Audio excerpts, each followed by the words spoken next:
आपका तरह मेरा लेके आया हूँ एक नई वीडियो जिसमें मैं आपको बताऊंगा फिस्टुलाग्राम के बारे में टोटली डिटेल दूंगा। फिस्टुलाग्राम कैसे करते हैं, क्या होता है, क्यों करते हैं, इसकी प्रॉब्लम कैसे पैदा होती है। ठीक है, सबसे पहले मैं आपको एक बताता हूँ फिस्टुला के बारे में। फिस्टुला के नेम फिशर, फिस्टुला, बुगंदर भी इसको बोल देते हैं। इसके थोड़ा सा ऊपर पेलोइडस साइनस भी होता है। फिस्टुला सबसे पहले मैं आपको दिखा देता हूँ एमआरआई में। ये जो आप एमआरआई है, ये एमआरआई का एक एक्सिस्टर सीक्वेंस है। ये आप राउंड शेप में देख रहे हो। इसमें जो वेस्ट मटेरियल होता है इसके रस्से से बाहर वॉश आउट होता है। ठीक है, कभी कभार इसमें छोटा सा किसी तरह का कोई जख्म सा हो जाता है, अल्सर बोल सकते हैं, जिसे हम बोल देते हैं फिस्टुला मेडिकल टर्म में। ठीक है, फिस्टुला, फिशर, बुगंदर या फिस्टुला इन एनो बोल देते हैं। ठीक है, तो वो कैसे पता चलेगा, उसमें क्या होता है। जो फिस्टुला होता है, फिस्टुला में पस, ब्लड, जब ब्लड पस दोनों इकट्ठे होते हैं। ठीक है, या किसी तरह की कोई इन्फेक्शन हो जाती है इसमें।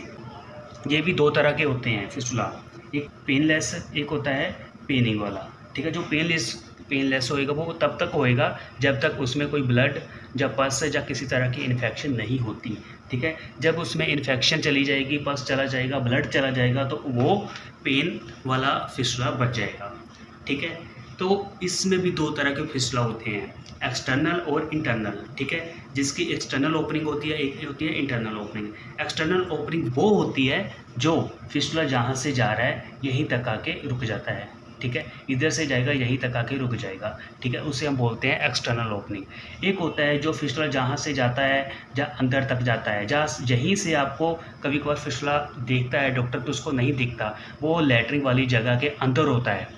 ठीक है, तो उसे हम बोल देते हैं इंटरनल फिस्टुला। ठीक है, तो जो अभी फिस्टुला का ट्रैक होता है बाहर से अंदर जाता है, वो देखना होता है। वो ट्रैक यहीं से बाहर जाता है, मतलब कि जो एनल की बाहर वाली वॉल है, दीवार है, उसको टच कर रहा है या इससे होकर अंदर तक जाता है। ठीक है, यदि फिस्टुला ट्रैक बाहर तक टच कर रहा है तो फिर तो इसकी सर्जरी, लेज़र या कोई मेडिकेशन करके इसका ट्रीटमेंट किया जा सकता है। ठीक है, बट यदि अंदर जा रहा है तो वो बहुत तरह की प्रॉब्लम पैदा कर सकता है। पैदा तो ये भी कर सकता है, बट जो इंटरनल है वो इससे कई गुना ज़्यादा डेंजरस है। वो कैसे? क्योंकि जब इंटरनल जो फिस्टुला है इंटरनल आगे जाएगा या अंदर से होता है, वो पस, ब्लड, इन्फेक्शन वो अंदर ही फेंकता रहेगा। जब अंदर इकट्ठी होती रहेगी तो बहुत ज़्यादा प्रॉब्लम पैदा हो सकता है। डायरिया, मोशन का बार बार जाना, जिनमें से मेन कारण है बाल तोड़। ठीक है, या ज़्यादा टाइम, जैसे मैंने बताया कि आपको रीज़न ज़्यादा टाइम बैठना, कॉन्स्टिपेशन, ट्रैवलिंग, सीटिंग जॉब, जो ज़्यादा टाइम बैठते हैं, ये ज़्यादा से ज़्यादा मतलब कि उन लोगों में पाया जाता है जो सीटिंग जॉब करते हैं, जैसे शॉपकीपर हो गए, ठीक है, ड्राइवर हो गए हैं, जब कोई भी ऐसी जो सीटिंग जॉब करता है तो उसमें क्या होता है, कभी कभार बाल तोड़ हो जाता है। ठीक है, जब कॉन्स्टिपेशन होने के कारण जो अंदर स्किन होती है उसमें चीरा सा लग जाता है, जिससे हम फिशर भी बोल देते हैं, स्कार बोल देते हैं। ठीक है, उसमें क्या होता है, ब्लड इन्फेक्शन, पस वगैरह इकट्ठी होती रहती है, तो बाद में जाके वो फिस्टुला का रूप धारण कर लेता है। ठीक है, इसमें डायरिया, मोशन का बार बार जाना, ट्यूबरकुलोसिस, क्रॉन डिसीज़, ठीक है, सीए रेक्टर वाले पेशेंट को तो बहुत ज़्यादा प्रॉब्लम होती है। ठीक है, ऐसी जो प्रॉब्लम है वो डे बाय डे बढ़ती रहती है यदि हम ट्रीटमेंट नहीं लेते।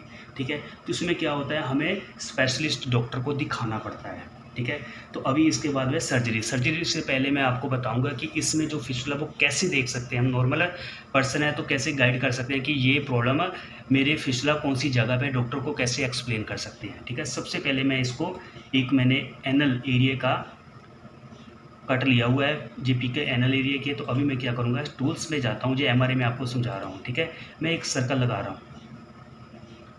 ठीक है, यदि आपको डॉक्टर को एक्सप्लेन करना हो कि ये प्रॉब्लम मेरे इस जगह पे है तो डॉक्टर को भी अच्छे से पता चल जाएगा कि जो पेशेंट है वो पढ़ा लिखा है, उसको इसके बारे में नॉलेज है।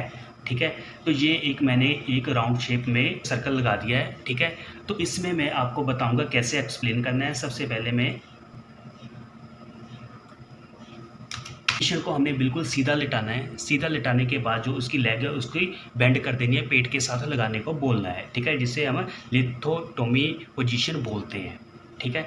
तो उस पोजीशन के बाद हमने क्या करना है, पेशेंट एनल वाली एरिया है उसको देखकर इमेजिन करना है कि ये क्लॉक बना हुआ है।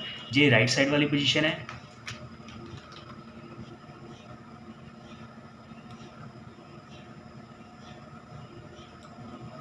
ठीक है।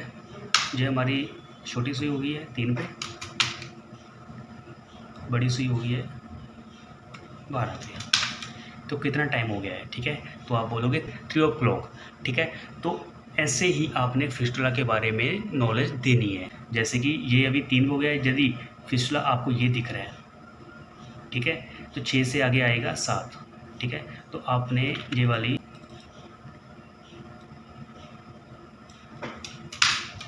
ठीक है। तो यदि मैं आपको बोलूँ कि क्या टाइम हुआ है, ठीक है, तो आपने बोलना है 6 से आगे 7, छोटी सुई 7 पे है, बड़ी सुई 12 पे है। तो आप बोल सकते हो इसमें 7 o'clock, ठीक है। तो यदि फिस्टुला हमारा 9 पे है तो आपने क्या बोलना है, 9 o'clock। यदि हमारी छोटी सुई 3 पे है तो आपने क्या बोलना है, 3 o'clock। तो मे बी आप इजीली समझ रहे होंगे, ठीक है।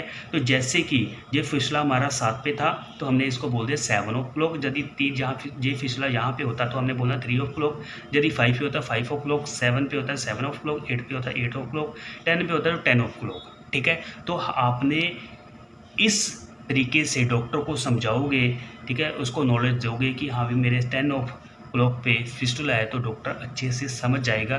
तो उसको ये भी होएगा कि पेशेंट पढ़ा लिखा है, एजुकेटेड है, इसको इस बारे में काफ़ी नॉलेज है, ठीक है। तो ये आप बोल दोगे कि मैंने यूट्यूब से देखा तो ऐसे ऐसे करके उन्होंने कुछ प्रिकॉशन दी थी, जब बताया था तो उससे मुझे लग रहा है कि ये फिस्टुला ही है। तो वो डॉक्टर जो भी करेगा, ट्रीटमेंट करेगा, आपका सोच समझ के ही करेगा, अच्छे तरीके से आपको हैंडल करेगा, गाइड करेगा किसी भी चीज़ से लेकर, ठीक है। तो मे भी आप ईजिली समझ गए होंगे, ठीक है, कि कैसे फिस्टुला को जानते हैं, कैसे देखते हैं, ठीक है।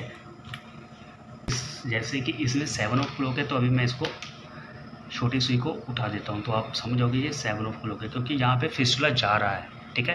तो ये हमारा हो गया क्लॉक के अकॉर्डिंग समझना, क्योंकि किसी भी डॉक्टर को आप समझाते हो या डॉक्टर आपको समझाता है, कभी आप डॉक्टर की रिसिप्ट देखोगे तो उसमें लिखा होता है एनल फिस्टुला 7 o'clock, ठीक है। Post discharge, blood discharge, day by day या वीकली 1 टाइम या मंथली 1 टाइम, 10 days बैक, तो ऐसे उन्होंने हिस्ट्री लिखी होती है। यदि आप उसमें फिस्टुला की रिसिप्ट देख के देखोगे 7 o'clock है तो आप ईजिली एक्सप्लेन कर सकते हो, इमेजिन कर सकते हो कि मेरी कौन सी जगह पे ये प्रॉब्लम है, ठीक है। डॉक्टर को भी एक्सप्लेन कर सकते हो या किसी को भी एक्सप्लेन कर सकते हो, अपने मतलब कि दोस्त मित्र को भी समझा सकते हो कि आपने ऐसे डॉक्टर को गाइड करना है। यदि उनको नहीं पता चलता तो आप वीडियो दिखाओगे तो उसमें ईजिली समझ लग जाएगा, ठीक है, क्या होता है।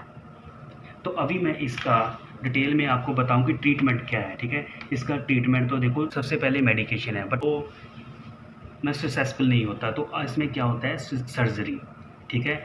अभी तो बहुत सी तरह की सर्जरी होगी, पहले तो क्या होता था, कट लगाना पड़ता था, ऐसे बहुत सा झमेला होता था, ठीक है। तो अभी लेज़र, ठीक है, लेज़र के टेक्निक यूज़ करके इसकी सर्जरी करी जाती है, ठीक है। उसको ठीक होने में कम से कम 1.5-2 महीने का टाइम लग जाता है। प्रॉपर ठीक नहीं होगा, मतलब कि आपको इतना लगेगा कि हाँ भी अभी मैं थोड़ा सा फ़र्क है मेरे को, ठीक है। तो मेडिकेशन चलती है, फिर आयुर्वेदिक ट्रीटमेंट भी बहुत तरह के चल रहे हैं, ठीक है। तो जो एक बात का ध्यान रखना है, जब भी आप फिस्टुला ऑपरेट करवाते हो, ऑपरेट करने के बाद, ठीक है, ड्रेसिंग करवाते हो। ड्रेसिंग क्या होता है कि जैसे आप डॉक्टर के पास जाओगे, पट्टी करवाते हैं, ठीक है, पट्टी हम चेंज करवाते हैं, डे बाय डे करवाने जाना पड़ता है। तो आपने, ठीक है, अच्छे से ड्रेसिंग करवानी है, उसमें थोड़ी सी भी पस, ब्लड इन्फेक्शन ना रहे, ठीक है। जितना हो सके उतना अच्छे से उसको साफ़ करवाना है, क्लीन करवाना है। यदि थोड़ी भी पस इन्फेक्शन रहेगी उसमें तो सारी प्रॉब्लम दोबारा शुरू होने के चांस हो जाते हैं, ठीक है। कई लोग आते हैं कि मैंने 3 महीने पहले ऑपरेट करवाया, दोबारा मेरे को फिर प्रॉब्लम होगी, साल बाद करवाया मैंने, फिर ठीक रहा तो उसका दोबारा प्रॉब्लम, यही कारण होते हैं, ठीक है। जो पस इन्फेक्शन होती है वो अच्छे से साफ़ नहीं होती, क्लीन नहीं हो पाती। तो कभी कभार होता है हम, ठीक है, जैसे ऑपरेट करवाया तो उसको ध्यान नहीं देते कि ऑपरेट करवा लिया अभी तो ठीक हो जाएगा, ठीक है। बट ऑपरेट करने से ज़्यादा उसका ध्यान रखना बहुत ज़रूरी होता है, ठीक है, ताकि उसमें ऐसी प्रॉब्लम ना हो, उसमें स्वेटिंग ना हो, गर्मी ना हो, गर्मी से इन्फेक्शन उसके अंदर जाएगी जिसके कारण इसको प्रॉब्लम फिर दोबारा डे बाय डे बढ़ती रहेगी, ठीक है। तो इसमें जो क्या होता है, कैसे पता चलता है कि डॉक्टर क्या टेस्ट लिखते हैं, सबसे पहले तो ये होता है कि फिस्टुला के बारे में डॉक्टर एक्सरे लिखता है, ठीक है। एक्सरे में होता है फिस्टुलोग्राम, ठीक है। तो फिस्टुलोग्राम में क्या होता है, एक सिरिंज होती है, सिरिंज के आगे से हम नीडल निकाल देते हैं, प्लास्टिक वाली सिरिंज होती है, वो इसमें कंट्रास्ट इंजेक्ट करके तो इसके 3 से 4 एक्सरे लेते हैं, उसमें पता चलता है कि कौन सी एरिया में इसके फिस्टुला है, ठीक है, और कितना बड़ा है, कौन सी साइड से डिस्चार्ज हो रहा है, तो उससे हमें पता चलता है। तो ट्रैक कितना लंबा है उससे ये सारा कुछ पता चलता है। यदि आप पेनलेस करवाना चाहते हो तो आप करवाइए MRI। उसमें क्या होता है, एक पाइप सी होती है, पाइप से आप फर्स्ट टाइम पेशेंट को इंजेक्ट करेंगे फ्लूइड, ठीक है, सिंपल वाटर, ठीक है, जिसे हम NS बोल देते हैं, ठीक है, स्टरलाइज वाटर होता है। तो इंजेक्ट करते हैं, इंजेक्ट इसलिए करते हैं कि ताकि उसका ट्रैक है वो अच्छे से देख सकें। ट्रैक देखने के लिए इंजेक्ट करते हैं, इंजेक्ट करने के बाद जितना अंदर जाता है तो उससे हमें पता चल जाता है कि ट्रैक के रास्ते से जो फ्लूइड है वो कितना दूर तक जा रहा है, लैट्रिन के रास्ते से वापस तो नहीं आ रहा, ठीक है।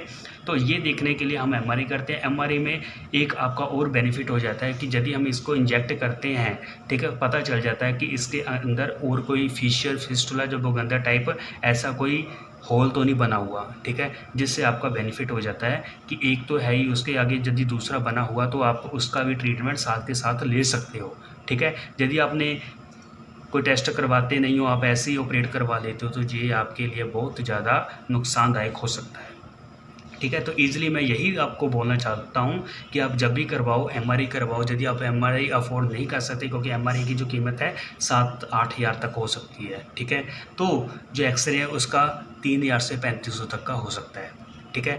तो मतलब ये हाईएस्ट रेट मैंने बताया, बट इसके बीच बीच में ही हो जाएगा, ठीक है। तो आप देख सकते हो आपने कौन सा टेस्ट करवाना है। यदि आप MRI करवाओगे तो मैं यही बोलूँगा आपके लिए फ़ायदेमंद रहेगा, उससे आपका पता चल जाएगा अंदर पस है, ब्लड है, या कोई इन्फेक्शन और तो नहीं है, इसके अलावा एक के अलावा कोई और होल तो नहीं है, ठीक है। तो आप MRI ही करवाओ जब भी करवाना है, ठीक है। नहीं करवा सकते फिर आप एक्सरे करवा सकते हो। तो मे बी आप इजीली समझ गए होंगे कि फिस्टुलोग्राम क्या होता है, कैसे होता है, क्या देखते हैं, क्या करवाना चाहता है, ठीक है। तो जो MRI की कॉस्ट है वो भी आपको इजीली पता चल गई है, ठीक है। Thank you for watching this video. Please subscribe my YouTube channel. आप मेरे को इंस्टाग्राम पर भी फॉलो कर सकते हो, और यदि आपने मेरे चैनल को सब्सक्राइब नहीं करा हुआ तो आप सब्सक्राइब कर लीजिए, ठीक है, और लाइक शेयर वीडियो को ज़रूर करते रहिए। Thank you so much.